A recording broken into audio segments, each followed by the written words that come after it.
नमस्कार आप सभी को, स्वागत है आपका हमारे इस प्लेटफ़ॉर्म पर। आज के इस वीडियो में हम लोग योजनाएँ पढ़ेंगे, केंद्र सरकार के द्वारा चलाई जा रही कुछ योजनाएँ और राज्य सरकार के द्वारा चलाई जा रही कुछ योजनाएँ। ये योजनाएँ आपकी परीक्षाओं के लिए काफ़ी महत्वपूर्ण हैं। इन योजनाओं को शुरू करने से पहले मैं आपको एक जानकारी दे दूँ, अगर आपने मॉक टेस्ट ग्राम पंचायत अधिकारी के अभी तक हमारे नहीं जॉइन किए हैं, तो आप इसको ज़रूर जॉइन करिए। मॉक टेस्ट हर संडे को होते हैं और इसके बाद इन मॉक टेस्ट का लगभग 7 से 8 घंटे का जो डिस्कशन है, वो पूरे सप्ताह चलता है। और आप यकीन जानिए, इन मॉक टेस्ट को जॉइन करके आपको नए-नए क्वेश्चन्स तो मिलेंगे ही, साथ ही साथ लगभग संपूर्ण जो आपका कोर्स है, सिलेबस है, उसका रिवीजन भी आपको देखने को मिलेगा, ठीक है? तो इसको आप ज़रूर जॉइन करिए और इसका जो ऐप है, आप ऐप को डाउनलोड करके इसको जॉइन कर सकते हैं। ऐप का लिंक आपको डिस्क्रिप्शन बॉक्स में मिल जाएगा, साथ ही साथ आपको कमेंट बॉक्स में भी इसका लिंक मिल जाएगा, ठीक है? क्वेश्चन नंबर पहला देखो, प्रधानमंत्री ग्राम सड़क योजना, ये किस प्रधानमंत्री के जन्म दिवस पर प्रारंभ की गई थी? प्रधानमंत्री ग्राम सड़क योजना, प्रधानमंत्री ग्राम सड़क योजना, इनके शॉर्ट फॉर्म भी याद रखिए। ये अटल बिहारी वाजपेयी के जन्म दिवस पर शुरू की गई थी 25 दिसंबर सन 2000, शुरू करी गई थी सन 2000 में, ठीक है? इसके बारे में कुछ जानकारी है एक्स्ट्रा जो आप पता कर लीजिए। प्रधानमंत्री ग्राम सड़क योजना, ठीक है? प्रधानमंत्री ग्राम सड़क योजना, इसके 3 चरण हैं। पहला चरण, दूसरा चरण, तीसरा चरण। जो पहला चरण है, चरण नंबर फर्स्ट, चरण नंबर सेकंड और तीसरा चरण, ठीक है? जो पहला चरण है वो 2000 में शुरू किया गया था और जो दूसरा चरण है वो 2013 में शुरू किया गया था और जो तीसरा चरण है 2019 में शुरू किया गया था। अच्छा, ये जो पहला चरण जब शुरू किया गया था, तो पहला चरण देखो ज़रा, पहला चरण सन 2000 में शुरू किया गया था 25 दिसंबर को। ये जब शुरू किया गया था तो 100% प्रधानमंत्री ग्राम सड़क योजना ये केंद्र प्रायोजित थी, केंद्र प्रायोजित योजना थी, ठीक है? यानी जितना भी पैसा इसमें लगता था वो केंद्र सरकार देती थी, वहन करती थी। और इसका लक्ष्य क्या था जब इसको शुरू किया गया था? तो सीधा-सा इसका लक्ष्य था कि ग्रामीण जो संपर्क है, ग्रामीण संपर्क नेटवर्क स्थापित करना, स्थापित करना। तो ग्रामीण संपर्क नेटवर्क कैसे स्थापित किया जाएगा? सड़कों का निर्माण करके। तो इसका एक क्राइटेरिया निर्धारित किया गया। इसमें जनसंख्या के आधार पर सड़कों का निर्माण किया जाएगा। देखो, जैसे इस योजना के अंतर्गत कहा गया जो मैदानी क्षेत्र हैं, मैदानी क्षेत्र, यहाँ पर 500 से ज़्यादा अगर आबादी है तो उस गाँव को सड़कों से जोड़ा जाएगा। साथ ही साथ इसमें उत्तर-पूर्वी राज्य, हिमालयी राज्य, हिमालयी राज्य और मरुस्थलीय राज्य, साथ ही साथ जनजातीय राज्य। इन सब के लिए क्राइटेरिया 250 प्लस यानी 250 प्लस अगर आबादी है, तो ऐसे क्षेत्रों में प्रधानमंत्री ग्राम सड़क योजना के अंतर्गत सड़क नेटवर्क बनाया जाएगा, ठीक है? इसके अलावा जब इसको शुरू किया गया था तब तो ये पूरी तरह से केंद्र प्रायोजित योजना थी, लेकिन समय के साथ इसमें बदलाव भी किए गए। चरण नंबर दूसरे में इसमें राज्यों को अंश निर्धारित करने का भी मौका दिया गया, यानी 60-40 के रेशियो से दूसरे चरण में शुरुआत होती है। 60 केंद्र देगा, 40 राज्य देगा, कुछ इस प्रकार से। और जो पर्वतीय इलाके हैं, वहाँ पर 90-10 का रेशियो रखा गया। तो ये योजना है हमारी प्रधानमंत्री ग्राम सड़क योजना और आपसे पूछा गया है किस प्रधानमंत्री के जन्म दिवस पर प्रारंभ की गई थी? तो अटल बिहारी वाजपेयी। दूसरे नंबर में देखो, प्रधानमंत्री ग्राम सड़क योजना के बारे में निम्नलिखित में से कौन-सा कथन गलत है? देखो, जो नक्सल प्रभावित जनपद हैं, वहाँ 250 से अधिक जनसंख्या वाली सभी बसावटों को सर्व ऋतु मार्ग से जोड़ने की अनुमति प्रदान की गई है, ये भी सही है। दूसरे में देखो 2013-14 से यह योजना पीएमजीएसवाई प्रधानमंत्री ग्राम सड़क योजना 2 के नाम से क्रियान्वित है। मैंने अभी आपको बताया था, ठीक है? 2013 से शुरू किया गया था। तीसरे में देखो, इस योजना के अंतर्गत बनी हुई सड़कों का उच्चीकरण किया जाएगा, ये भी सही है। यह योजना अभी भी शत प्रतिशत केंद्र के द्वारा वित्त पोषित है, ये गलत हो जाएगा। अब तो ये सेंटर और स्टेट के रेशियो में बाँटा जाता है इसमें पैसा, केंद्र और राज्य के अनुपात में, ठीक है? अब केवल और केवल इसमें जो पैसा देता है वो केंद्र सरकार नहीं देता है, अब इसमें राज्य का भी अंश हो गया है, 60-40 का। तो ये चौथा नंबर आपका गलत हो जाएगा, ठीक है? नेक्स्ट देखो तीसरा, विशेष कृषि एवं ग्राम उद्योग योजना का मुख्य उद्देश्य क्या है? ध्यान दो, विशेष कृषि एवं ग्राम उद्योग योजना। इसका मुख्य उद्देश्य क्या है? क्वेश्चन नंबर तीसरा। इसका मुख्य उद्देश्य खाद्य फसलों की उत्पादकता को बढ़ाना नहीं, गलत है ये। इसका उद्देश्य है कृषि निर्यात का संवर्धन करना, यही सही होगा। आओ देखो, विशेष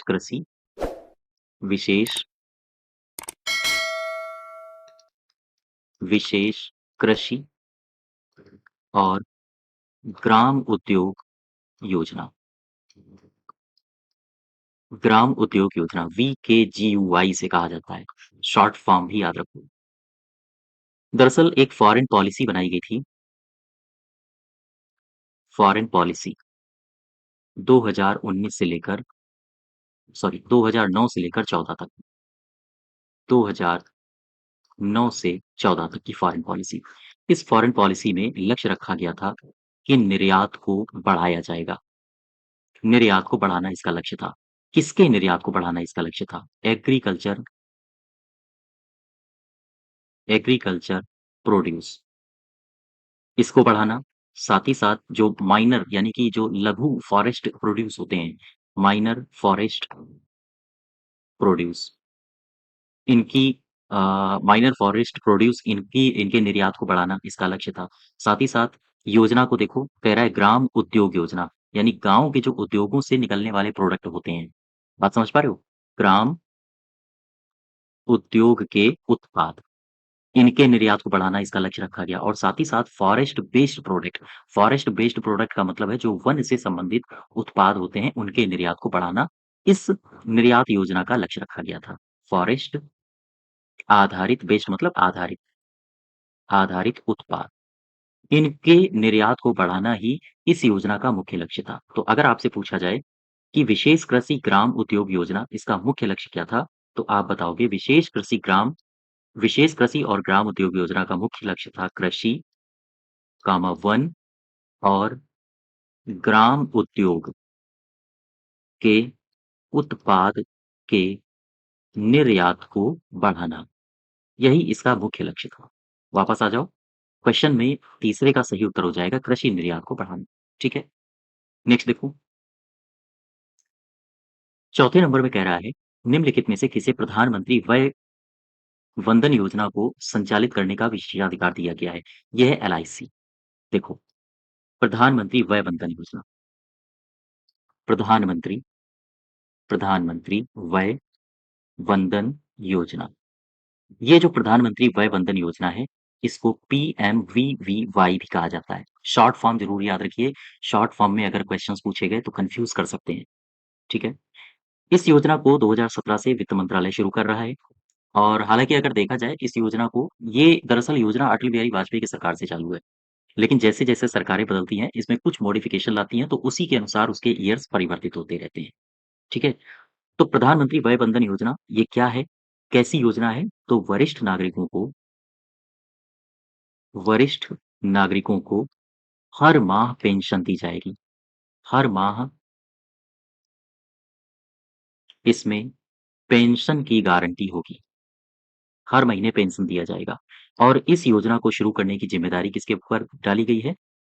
ज़िम्मेदारी है एलआईसी की, ठीक है? तो कुल मिला के इस योजना के संचालन की ज़िम्मेदारी किसकी है? अगर आपसे ये पूछे, तो संचालन की ज़िम्मेदारी है एलआईसी की, ठीक है? अगर आपको योजना का लाभ लेना है, तो आपको कितने साल का होना चाहिए? आपको न्यूनतम 60 साल का होना चाहिए। 60 साल की आयु का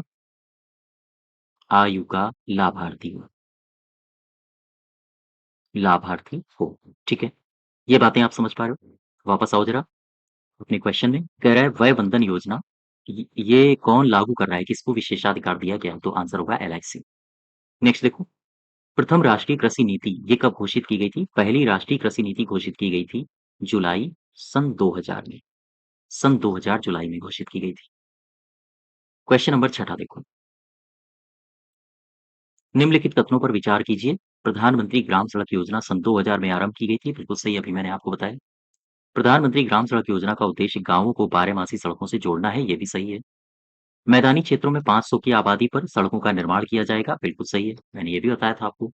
दुर्गम और पहाड़ी क्षेत्रों में 250 लोगों की आबादी वाले स्थानों को जोड़ा जाएगा, ये भी सही है।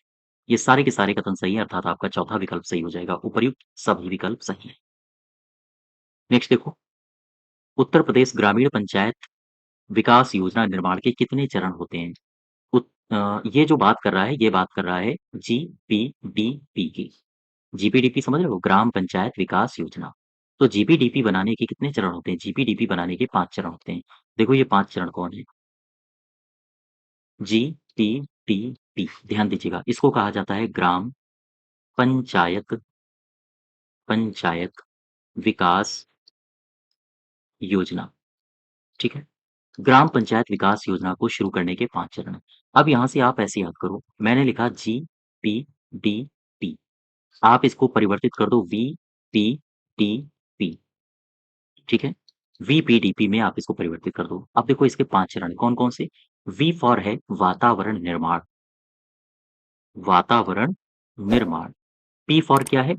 पी फॉर है पारिस्थितिक विश्लेषण या हम कहें परिस्थिति विश्लेषण। और ये पी फॉर क्या है? इस पी फॉर है प्राथमिकता का निर्धारण, प्राथमिकता का निर्धारण या फिर कोई आवश्यकता होती है या समस्या की पहचान, ये इसका टारगेट है। डी फॉर क्या है? डी फॉर है ड्राफ्ट बनाना, ड्राफ्ट तैयार करना, ड्राफ्ट प्लान का विकास करना, ठीक है?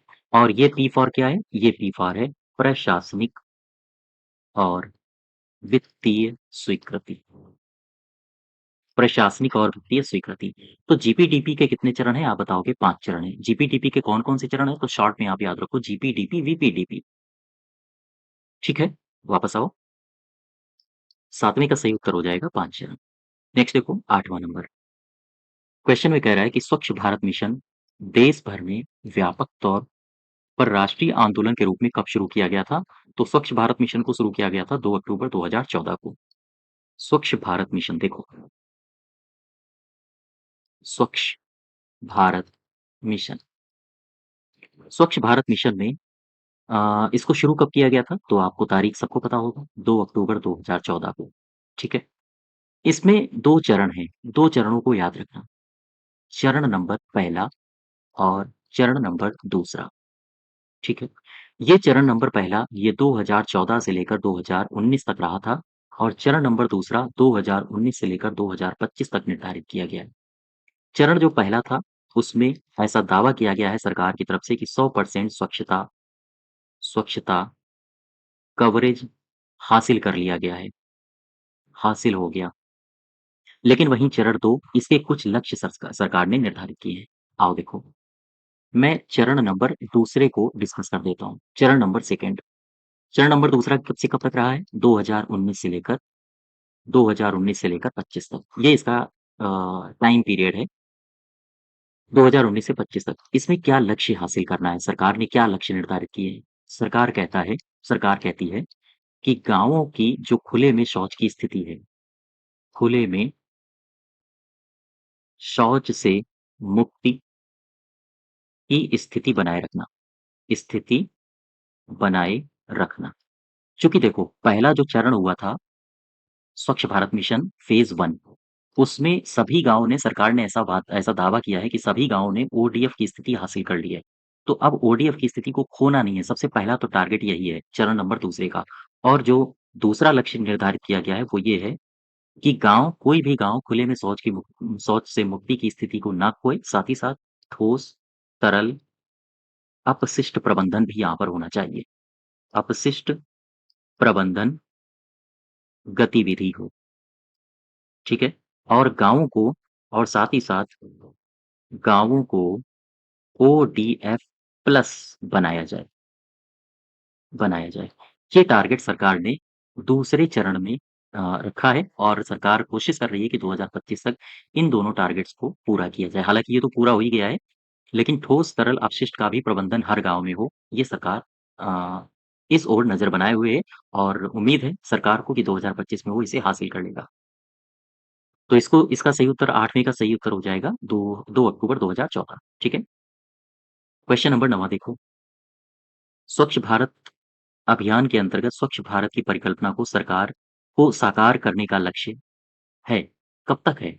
ये जब पहले चरण की बात हो रही है, पहला चरण जब शुरू किया गया था 2 अक्टूबर 2014 को, तो हासिल किया गया था, सरकार ने ये लक्ष्य रखा था कि 2 अक्टूबर 2019 जब आएगा, तो हम स्वच्छ भारत की परिकल्पना को साकार कर देंगे।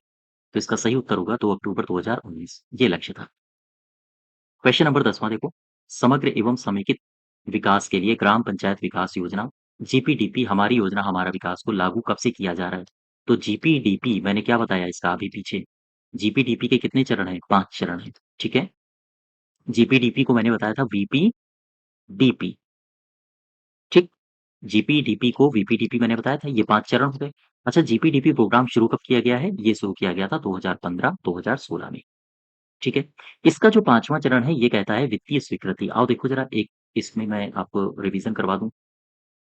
देखो, वित्तीय स्वीकृति, जीपीडीपी। जीपीडीपी का 5वां चरण क्या है? 5वां चरण 5वां चरण है प्रशासनिक और वित्तीय स्वीकृति। वित्तीय स्वीकृति, प्रशासनिक और वित्तीय स्वीकृति। अब देखो वित्तीय स्वीकृति में 4 बातें आपको याद रखनी है। ग्राम पंचायत वित्तीय स्वीकृति क्या देती है? ग्राम सभा की वित्तीय स्वीकृति क्या होती है? साथ ही साथ एडीओ सहायक विकास अधिकारी की एडीओ पंचायत सहायक विकास अधिकारी की वित्तीय स्वीकृति कितनी होती है? डीपीआरओ जिला पंचायत राज अधिकारी की वित्तीय स्वीकृति कितनी होती है? कितने लाख तक की होती है? और इसके बाद हम देखेंगे जिलाधिकारी की वित्तीय स्वीकृति कितनी होती है? तो ग्राम सभा की वित्तीय स्वीकृति कितनी होती है? 5 लाख, ठीक है? इसके बाद ढाई-ढाई लाख आप बढ़ाते जाना। एडीओ की हो गई 5 लाख से लेकर 7.5 लाख रुपए तक की कार्य योजना की स्वीकृति एडीओ कर सकता है। डीपीआरओ की वित्तीय स्वीकृति कितनी होगी? यानी कितने रुपए तक की कार्य योजना की स्वीकृति दे सकता है ये? 7.5 लाख से लेकर 10 लाख तक। ये रुपए हैं, ठीक है? जिलाधिकारी 10 लाख से ऊपर की कार्य योजना की वित्तीय स्वीकृति दे सकता है। तो ये बातें याद रखो, आपके एग्ज़ाम में पूछी जा सकती हैं। तो ये हमारे 10 क्वेश्चन्स थे योजनाओं से संबंधित। और इससे पहले चलते-चलते हम एक बार फिर आपको बता दें, मॉक टेस्ट की श्रृंखला आप ज़रूर जॉइन करिए। यहाँ आपको नए-नए क्वेश्चन्स और नए-नए आपको तथ्य जानने को मिलेंगे, जो आपकी परीक्षा के लिए बहुत महत्वपूर्ण होंगे। ठीक है? धन्यवाद।